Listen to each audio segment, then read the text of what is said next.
Traffic jam అవుతుంది, దానివల్ల మన వల్ల వేరే వాళ్ళకి ఇబ్బంది అవుతుంది అని కనీసం ముఖ్యమంత్రి లాంటి వ్యక్తులే వాళ్ళని సపోర్ట్ చేస్తూ కంటిన్యూ చేసుకోమని చెప్తాం. ఎట్లా చూడొచ్చు మనం? మీకు తెలంగాణ హోమ్ మినిస్టర్ పేరు తెలుసా? ఇంకా అపాయింట్ చేయలేదు అలాంటి ముఖ్యమంత్రి ఇక్కడ. మీరు ఫస్ట్ ఇండస్ట్రీకి వచ్చిన తర్వాత యాజ్ ఏ లైట్ బాయ్గా జాయిన్ అయినారు. ఆ టైంకి అప్పుడు హార్ట్ బ్రేక్, ఆ టైంకి అప్పుడు కొంచెం ఎమోషనల్ డిస్టర్బెన్స్ అయి ఉంటుంది. కానీ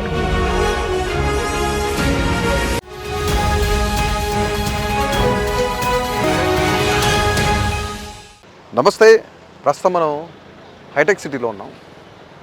నిన్న మొన్నటి వరకు వైరల్ అయిన కుమారి ఆంటీ తర్వాత మరొక వీడియో వైరల్ అయింది.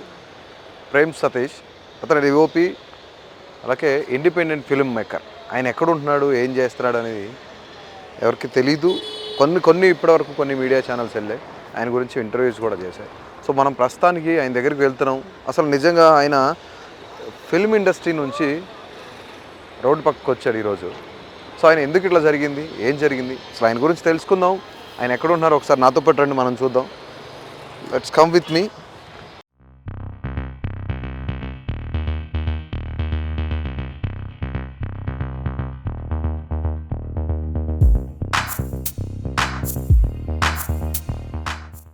సో ప్రజెంట్ ఇప్పుడు ట్రెండింగ్లో ఎవరుంటే వాళ్ళని వీడియో తీసుకోవడం, ఎవరుంటే వాళ్ళని సోషల్ మీడియాలో ట్రెండ్ చేయడం అనేది ట్రెండ్ అయిపోయింది. బట్ అది కాదు, కానీ నిజంగా ఒక సోషల్ యాక్టివిస్ట్గా కుమారి ఆంటీ అనే ఫుడ్ కౌంటర్ పెట్టుకుని ఆవిడ దగ్గర సోషల్ యాక్టివిస్ట్గా మాట్లాడారు. ఆయన అందరూ ఎలా చూసారంటే కుమారి ఆంటీని తిడుతున్నారు, లేదంటే ఇంకో మాట అన్నారు అట్లా చూసారు. కానీ ఒక సోషల్ యాక్టివిస్ట్గా మనం ఇక్కడికి వచ్చాం. ఆయన మాట్లాడిన పద్ధతి చాలా నచ్చి ఇక్కడికి వచ్చాం. ఆయన వైరల్ అయ్యారు, వీడియో తీసుకుందాం అని కాదు. అంటే ఒకసారి మనం మాట్లాడదాం. మనతో పాటు ఆయన ఏమని పరిచయం చేసినా తక్కువే. ఒక మంచి ఎడ్యుకేటెడ్ చదువుకున్న వ్యక్తి ఇలా ఎందుకు మారారు అసలు? నిజంగా ప్రేమ్ పి సతీష్ గారితో మనం మాట్లాడదాం. సతీష్ గారు నమస్తే, ఎలా ఉన్నారు? ప్రేమ్ ఎలా ఉన్నారు? ప్రేమ్ ఇలా ఉన్నాను ప్రస్తుతానికి. అసలు నిజంగా మీకు మొన్న మీరు మాట్లాడింది నేను చూశాను. అందరు ఏంటంటే వాళ్ళని తెచ్చడానికో వీళ్ళని తెచ్చడానికో మీతో మాట్లాడారు. బట్ కొన్ని అన్వాంటెడ్ లాంగ్వేజ్ మాట్లాడారు.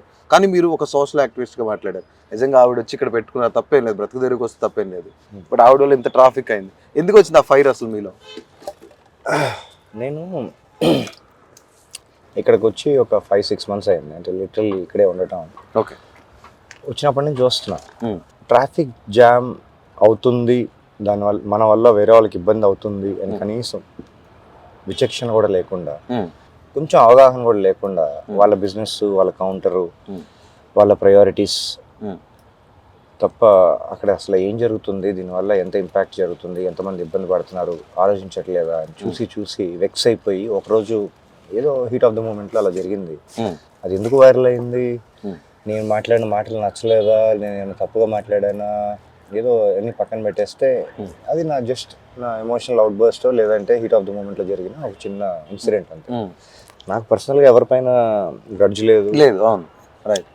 నాకు యాక్చువల్గా ఆవిడతో నాకు కుమారి ఆంటీ అని చెప్పి మీరు పాపులర్గా అంటున్నారు, పర్సనల్ పరిచయం కూడా లేదు.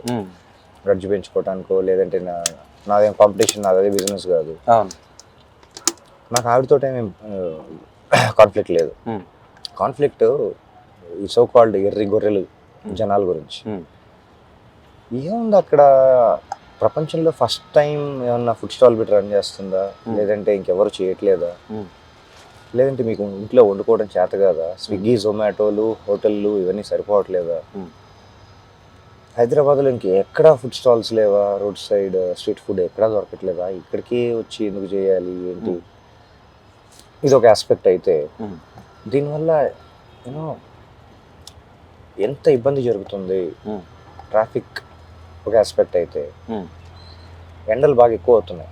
ఈ ట్రాఫిక్లో హెల్మెట్ కింద అక్కడే కూర్చొని హార్న్లు కొట్టేవాళ్ళు మీరు చూడండి, మీరు వెళ్తే అబ్జర్వ్ చేయండి. ఆ ట్రాఫిక్ వల్ల హెల్మెట్ పెట్టుకొని ఎండలో డిహైడ్రేట్ అయిపోయి రకరకాల సిచ్యువేషన్స్ జరగచ్చు. నేను హైపోథెటికల్గా చెప్తున్నా, జరగచ్చు, జరగకపోవచ్చు, జరగకూడదని అనుకుంటున్నా. బట్ స్టిల్ ఇవన్నీ ఆలోచించే పరిస్థితిలో ఎవరు లేరు అక్కడ.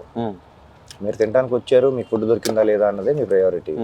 మీరు తినడానికి రాకుండా అదే ట్రాఫిక్లో మీరు ఇరుక్కుంటే మీరు వేరే ఎమోషన్లో ఉంటారేమో. రైట్. అదే ట్రాఫిక్లో అంబులెన్స్ ఉండి దాంట్లో ఎమర్జెన్సీ ఏదైనా ఉండుంటే వాళ్ళు ఇంకోలాగా ఫీల్ అవుతారేమో. అవును. ఇక్కడ ట్రాఫిక్ జామ్ అవటం వల్ల కేబుల్ బ్రిడ్జ్ పైన పేలోడ్ ఎక్కువ పెరిగి దానికి ఏమన్నా జరగకూడదు ఏమైనా జరిగితే వీటన్నిటికి ఎవరు రెస్పాన్సిబిలిటీ? ఒకటి illegal encroachment, right. 2 food license లేవు, ఎవరికి లేవు ఫుడ్ లైసెన్స్. అది ఎంతవరకు కరెక్ట్? వాళ్ళు ఏం వండుతున్నారు, దాంట్లో క్వాలిటీ ఏంటి, దాంట్లో ఎవరు అష్యూర్ చేస్తున్నారు, దాంట్లో ఫుడ్ పాయిజన్ అవ్వదు అని గ్యారంటీ ఏంటి? కాకపోతే ముఖ్యమంత్రి లాంటి వ్యక్తులే వాళ్ళని సపోర్ట్ చేస్తూ కంటిన్యూ చేసుకోమని చెప్పడం ఎట్లా చూడొచ్చు మనం? మీకు తెలంగాణ హోమ్ మినిస్టర్ పేరు తెలుసా? లేదు, ఇంకా అపాయింట్ చేయలేదు. అలాంటి ముఖ్యమంత్రి ఇక్కడ హోమ్ మినిస్టర్ని పెట్టుకోలేని పరిస్థితులు ఆయన ఉన్నారా? హోమ్ మినిస్టర్ని పెట్టుకుంటే పవర్ మన చేతిలో నుంచి వెళ్ళిపోతుందని ఇన్సెక్యూరిటీలో ఉన్నారా? నాకు తెలియదు. I don't want comment. వాళ్ళ గవర్నమెంట్ పాలసీస్ ఏంటి? నేను జీరో పొలిటికల్, నేను ఏ పొలిటికల్ పార్టీకి ప్రో కాదు, కాన్ కాదు. But still how can a leader of the state, chief minister come and support illegal activity? దీన్ని ఎలా చూడమంటారు అంటే నేను ఇలాగే చూస్తా. ఒక ఇల్లీగల్ ఎన్క్రోచ్మెంట్ని ఎట్లా సపోర్ట్ చేస్తారు chief minister of the state? నాకైతే అర్థం కాలేదు. You help me understand. Business పక్కన పెట్టేస్తే ఎంత ఇబ్బందులు జరుగుతున్నాయి, ట్రాఫిక్ ప్రాబ్లమ్స్ ఉన్నాయి. దానివల్ల ఇప్పుడు చిన్న ఎగ్జాంపుల్ చెప్తా. అక్కడ రకరకాల మసాలాలు వగేరా వగేరా ఫ్రైలు చేస్తారు, అది గాల్లో నుంచి ఎగురుకుంటా వచ్చి ఎవరో కంట్లో పడతాయి. ఒక ఫ్రాక్షన్ ఆఫ్ ఏ సెకండ్కి బ్లింక్ చేసి ఆ స్పీడ్లో కంట్రోల్ కాకుండా ఏదైనా జరగడం జరుగుతుంది. అది ఎవరి అకౌంట్లో వేద్దాం? యాక్సిడెంటో పాపమో ఎవరి అకౌంట్లో వేద్దాం? ఇలాంటివి చాలా జరుగుతాయి ఇక్కడ. న్యూసెన్స్లు అక్కడ చాలా జరుగుతాయి. అవసరమా ఇవన్నీ? అంతగా వాళ్ళకి సపోర్ట్ చేయాలి అనుకుంటే ఖాళీగా ఉన్న చోట, లేదంటే దాన్ని లీగలైజ్ చేసి ఒక ప్లేస్ని అకామిడేట్ చేసి basic facilities, basic amenities, parking, water, drainage, electricity ఇచ్చి దాన్ని లీగలైజ్ చేసి రెస్టారెంట్ పెట్టచ్చు కదా. ఓకే, థాయిలాండ్కి వెళ్ళండి, వాకింగ్ స్ట్రీట్ అని ఉంటుంది. Fleet of chain of restaurants వరుసగా ఉంటాయి, అన్ని లీగలైజ్డ్. ఓకే, అన్ని ఫెసిలిటీస్ ఉంటాయి, అక్కడ ఎవరికి ఇబ్బంది ఉండదు. అక్కడ బండ్లు పార్క్ చేయడానికి ఎక్కడో దూరంగా పార్క్ చేసుకొని వచ్చి ఓన్లీ వాకింగ్ స్ట్రీట్, దానికి వేరే వాకింగ్ స్ట్రీట్. సింగపూర్లో సీ ఫ్రంట్ అని ఒక ప్లేస్ ఉంది, అక్కడ కూడా ఓన్లీ అందరు నడుచుకుంటూ వెళ్ళి తింటారు. అక్కడే బండి పెట్టి, అక్కడే కూర్చొని, అక్కడే తిని, కుక్కల్లాగా తిని పందుల్లాగా పరేసి ఎక్కడ పడితే అక్కడ చల్లేసి, at the end of the day India is a dirty nation అనేవారు. మళ్ళీ ఈ ఎర్రి గొర్రెలే. రైట్. ఇప్పుడు విషయానికి వస్తే, నేను మీది ఒక 1 వీక్ బ్యాక్ వీడియో చూశాను, ఈరోజు ఒక వీడియో చూశాను. నాకు మనసుకు ఒక విషయం టచ్ అయ్యి నేను ఈరోజు రావడం జరిగింది. కేవలం అందుకే వచ్చాను. మీరు ఫస్ట్ ఇండస్ట్రీకి వచ్చిన తర్వాత యాజ్ ఏ లైట్ బాయ్గా జాయిన్ అయినారు. ఒక ఇంటర్వ్యూ చూశాను మీరు. ఓకే, ఇనిషియల్ స్టేజెస్లో. కానీ ఆ పక్షి చూడండి, ఒకసారి ప్యాన్ చేయండి. ఆ పక్షి వెళ్ళిపోయింది, హమ్మింగ్ బర్డ్ ఎగిరిపోయింది, అక్కడికి వచ్చింది చూడండి. Beautiful humming bird. ఎస్. ఇలాంటివి చాలా జీవరాశులు ఉంటాయి. హమ్మింగ్ బర్డ్ అంటారు దాన్ని. ఓకే, గూడు కట్టేసింది ఈ లోపల. Okay, right. ఇలాంటి వాటికి చాలా ఇబ్బంది జరుగుతుంది. లోపల జంతువులు బయటికి రాకూడదు, బయట జంతువులు లోపలికి రాకూడదు. జంతువులు అంటే టాకింగ్ అబౌట్ మనుషులు కూడా జంతువులే. కమింగ్ టు ది పాయింట్, నేను అది చూసిన తర్వాత చాలా బాధ అనిపించింది. ఎందుకు బాధ అనిపించింది అంటే దానికి రీజన్, నేను కూడా అటువైపు వెళ్దామని హైదరాబాద్ వచ్చాను. బట్ మీరు చివరి లాస్ట్లో వీడియోలో విన్నారు, అందరూ ఉన్న తెలియక అందరూ దీనికి వస్తూ ఉంటారు, నాకులాగా నేర్చుకోవాలనుకుంటారు, కానీ చాలా టైం వేస్ట్ అయింది, చాలా బాధ అనిపించింది కూడా అన్నారు. ఎందుకు చెప్పరు? ఎవరెవరైనా అడిగితే నేను చెప్పని పేర్లు కూడా అన్నారు. మీరు ఉపయోగం ఏంటి పేర్లు చెప్పడం వల్ల? ఒకళ్ళని దూషించడం వల్ల, ఒకళ్ళని అంటే పేర్లు చెప్పడానికి కాదు, మీకు అసలు ఎందుకు దారి తీసిన ఆ విషయాలన్నీ అంత దూరం ఎందుకు దారి, బాధపడి ఇంత టైం వేస్ట్ చేసుకొని? నేను వేస్ట్ అని అనుకోను. నేను ఇన్వెస్ట్ చేశాను వేరే క్రాఫ్ట్లో నేర్చుకోవడానికో, లేదంటే ఇంకొంచెం మూవ్ ఆన్ అయ్యి నేను ప్రాబ్లీ రీసెర్చ్ చేయటమో, రైట్, డిఫరెంట్ క్రాఫ్ట్స్ నేర్చుకోవటము, అలాంటివి చేసుకుంటూ వచ్చాను తప్పితే నాకు టైం వేస్ట్ అయింది, నాకు ఇండస్ట్రీ వర్కౌట్ అవ్వలేదు, నాకు వీళ్ళు మోసం చేశారు, వాళ్ళు మోసం చేశారు, వాళ్ళ పేర్లు వీళ్ళ పేర్లు చెప్పి ఆడవటం. I'm not a loser, I'm not somebody who give reasons. నేను అవకాశం ఇచ్చానేమో, నాలోనే లోపాలు ఉన్నాయేమో, నాలోనే మనుషుల్ని హ్యాండిల్ చేసే కెపాసిటీ లేదేమో, సిచ్యుయేషన్స్ హ్యాండిల్ చేసే కెపాసిటీ లేదేమో, నాకు మెచ్యూరిటీ లేదేమో, అప్పుడున్న పరిస్థితుల్లో నేను ప్రాబబ్లీ ఇంకొంచెం బెటర్గా చేసి ఉండొచ్చేమో, తప్పులు నా సైడ్ నుంచే ఉన్నాయేమో అని చెప్పి ఇంకా నేర్చుకోవడానికి ట్రై చేశాను తప్పితే ఎవరిపైన గ్రడ్జెస్ పెట్టుకొని. అంటే ఇంకొక వారంలో మీ సినిమా స్టార్ట్ అవుతుంది అన్నప్పుడు ఆగిపోయినప్పుడు మీకు ఎలా అనిపించింది? ఆ టైంకి అప్పుడు హార్ట్ బ్రేక్, ఆ టైంకి అప్పుడు కొంచెం ఎమోషనల్ డిస్టర్బెన్స్ అయ్యి ఉంటుంది. కానీ బట్ స్టిల్ దాన్ని కొంచెం చిన్న అంతర్మాత్రం ఉంటుంది కదా, ఎందుకు ఆగిపోయింది, ఎందుకు జరిగింది, ఒకసారి 2 సార్లు 3 సార్లు ఎందుకు ఇలా జరుగుతుంది తర్వాత నేను కూర్చొని నేను అనలైజ్ చేసుకొని నా అనాలిసిస్ నాకు తెలిసింది ఏంటి, maybe I'm not ready at. Okay, I'm not ready to handle people issues. నేను ఇన్వెస్ట్ చేసుకుంటూ నేను కొంచెం నేర్చుకుంటూ అప్గ్రేడ్ అవుతూ. మరి అంత మంచి స్టేజ్ నుంచి ఈ రోజు ఈ స్టేజ్కి ఎందుకు రావాల్సి వచ్చింది? Any big reason? ఏమైనా ఇక్కడ కూడా నేర్చుకుందాం అని వచ్చారా? ఎగ్జాక్ట్లీ, నేను ఇక్కడ వచ్చిన main fundamental purpose basically method acting చేస్తూ ఇక్కడే షూటింగ్ చేస్తాం కాబట్టి ఇక్కడే పరిస్థితుల్ని కొంచెం అర్థం చేసుకొని అవే కాస్ట్యూమ్స్ వేసుకొని ఏవైతే సీన్స్ అనుకున్నా ఇక్కడే సినిమా చేద్దామని వచ్చాను యాక్చువల్లీ. బేసికలీ మెథడ్ యాక్టింగ్ అని స్టార్ట్ చేశా. దాని తర్వాత నా కళ్ళ ముందు జరిగే ఇన్సిడెంట్ని చూసి చూసి ఓర్చుకోలేక ఒక్కొక్కటి ఒక్కొక్కలాగా రియాక్ట్ అవుతుంటే కొన్ని అలాగా కొన్ని ఇలాగా కొన్ని ఇలాగా రకరకాల ఇన్సిడెంట్లు జరిగినాయి. But still that's okay, I have no regrets. తీస్తారా మళ్ళీ సినిమా తీస్తారా ఇప్పుడు? Why not? బట్ ప్రొడ్యూసర్ ఇప్పుడు మీరు ఇలా వైరల్ అయ్యారు, ఇలా మాట్లాడుతున్నారు అని చెప్పేసి ప్రొడ్యూసర్స్ వీళ్ళందరూ యాక్సెప్ట్ చేసే పరిస్థితి ఉంటుంది రానున్న కాలం? నన్ను యాక్సెప్ట్ చేస్తారా అని చెప్పి నేను ఎవరి కోసం ఎవరి ఆథెంటికేషన్ అప్రూవల్ కోసం వెయిట్ చేయట్లా. ఓకే, నా పర్సనల్ లైఫ్, నా చాయిసెస్, నా హ్యాబిట్స్ అవన్నీ ప్రొఫెషనల్ లైఫ్లో ఎందుకు రిఫ్లెక్ట్ అవుతాయి? నేను ప్రొఫెషనల్గా హైర్ చేయబడ్డాను అంటే ఆ పని గురించి ఆలోచిస్తాను, దాని వరకే వర్క్ చేస్తాను. నా పర్సనల్ లైఫ్ తోటి ఎవరికి ఏంటి సంబంధం, ఎంతమంది ఎన్ని పెళ్ళిళ్ళు చేసుకున్నారు, ఎంతమంది ఏం చేశారు, నీ పర్సనల్ లైఫ్లో ఇవన్నీ ఎందుకు? రైట్, ఆన్ స్క్రీన్ ఏంటి, నువ్వు నీ వర్క్ కరెక్ట్గా ఉందా లేదా, కెమెరా వర్క్ చేస్తే ఫోకస్ కరెక్ట్గా ఉందా, ఫ్రేమ్ బేసిక్ ఏదైతే క్రాఫ్ట్ చేస్తున్నావు అవన్నీ ఫండమెంటల్స్ కరెక్ట్గా ఉన్నాయా లేదా అంతవరకు నేను చూస్తా. అది హిట్ ఫ్లాప్, జనాలకు నచ్చిందా నచ్చలేదా, వాళ్ళు ఎలా ఫీల్ అయ్యారు వీళ్ళు ఎలా ఫీల్ అయ్యారు, వాళ్ళందరి దగ్గరికి వెళ్ళి నేను ఆ రోజు అలా చేయాల్సి వచ్చింది, అప్పుడు పరిస్థితి ఏం దొరకలేదు, ఇలా చేయాలి నేను ఎక్స్ప్లెనేషన్ ఏమి ఇవ్వను. నాకు వచ్చింది, నేను నేర్చుకుంది, నాకు తెలిసింది, నా పరిధిలో నేను చేస్తా, అది నా కంఫర్ట్లో ఉన్నప్పుడు.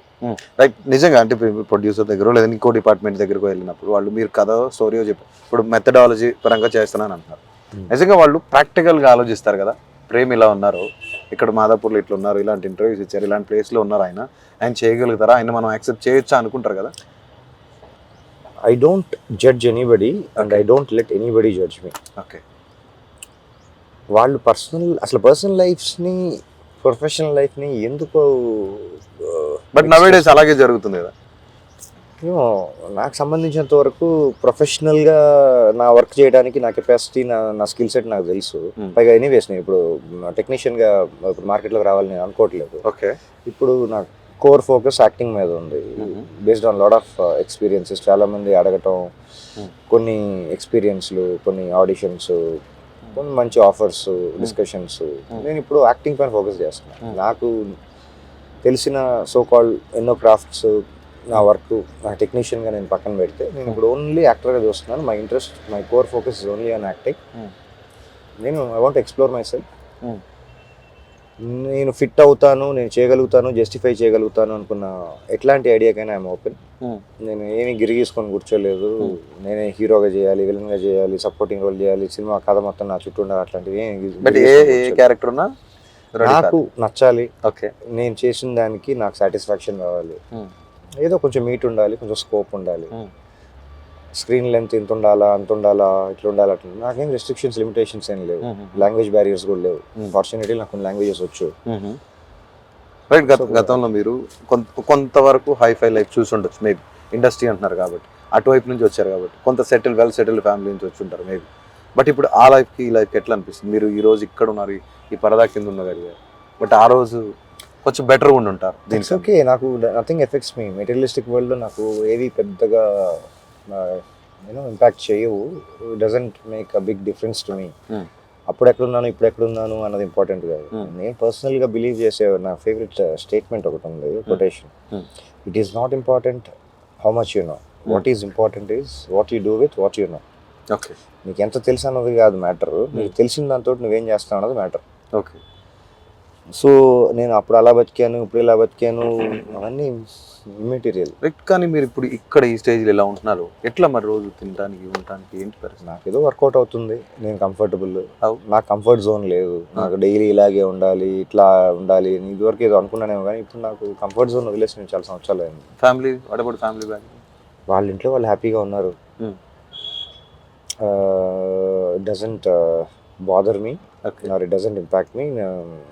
రోజులో ఒకసారి కూడా నేనైతే ఆలోచించాను కాన్షియస్గా. అసలు ఏమో అప్పుడప్పుడు వస్తాయి ఆలోచనలు, కానీ నేను ఐ డోంట్ ఎక్కడ మీ ఇక్కడ హైదరాబాద్, ఐ మీన్ తెలంగాణనా అంత? నేను హైదరాబాద్కి వచ్చి ఒక 29 సంవత్సరాలు అయింది, 27-29 సంవత్సరాలు అయింది.